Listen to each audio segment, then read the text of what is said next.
Kord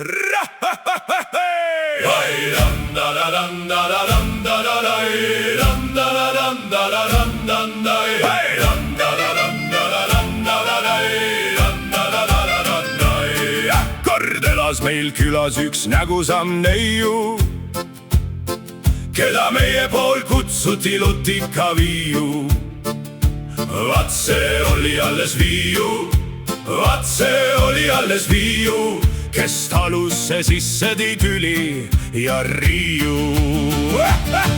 Ta hoidis kõik poisid oma kütkes ja paelas ja tihti ka rippusin mina ta kaelas. Kord rääkisin sellest oma isal ja emal, et Lutika Viiut tahan kosida omal. Siis kärkis mul isa, et värises tuba, et lutikaid majja ma tuua ei luba. Ma alati olen ju pidanud puhtust, kuid lutikad majja nad toovad vaid mustust.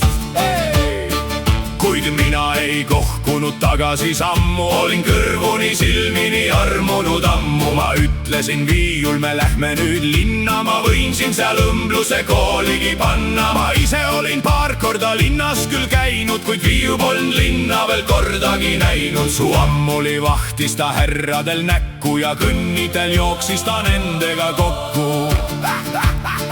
Kui puhkama istusime Raatuse platsil, kõik hüüdsid, näe vaata, mis plikka on matsil. Ta esmalt küll ehmatas, seisis nii smirna kui külmanud kasukas visatud varna. Kuid hiljem ta toibus ja linnaga harjus, siis hakkas tal külge see moodide haigus. Küll sihtis ja vahtis, küll linnas laveeris, küll lehtis ta ennast ja tuba möbleeris. Mu süda läks pahaks, kui maksin need sotid, mis võtsid kõik Viiukse simmid foxtrottid. Nii kaua ta meelitas nurus ja mangus, kuni viimane raha oli pruudi eest mängus. Kui viimaks kõik tongis ja korter fassongis ja Viiu käis õppimas õmblussalongis. Ma ise sain Lasnamäel paemurdu tööle, nii müdinalaeg lendas pulmade poole. Siis kuulsin kord Viiu pool omaste jutust, et tema oli sobitanud sakstega tutvust. Ta ütles, et leidnud on omale kunnid, kes öösiti annavad praktikatunnid. Siis hakkasid käima meil preilnad madonnad, kes olema pidid kõik Viiu sõbrannad. Ta alati nendega õhtul läks välja, tuli tagasi kodusse Koidu veel hilja.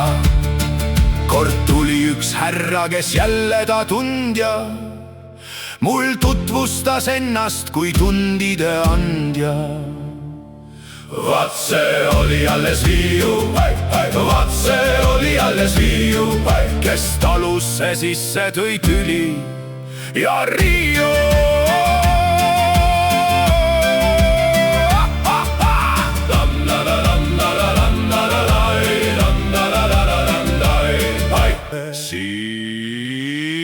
Siis Viiu kui madu, ta mangus, et koduma toime laseks panna üks väikene pidu. See isand polnud ihne, ta raha oli hästi, lõi tuhanded laual ja tuua mind kästi. Siis tassisin küürus kui kaamel Saharas, tõin koju tavaarinis restoran Taaras. Kõik präänikud, magusad koogid ja tordid, liköörid ja veinide paremad sordid. Küll saivad siis lõbu, küll saivad siis nalja, ma magusat veini jõin nõnda kui kalja. Kuid hommikul alles, kui mälestust tärkas, ma leidsin puukurisen kägaras nurkas.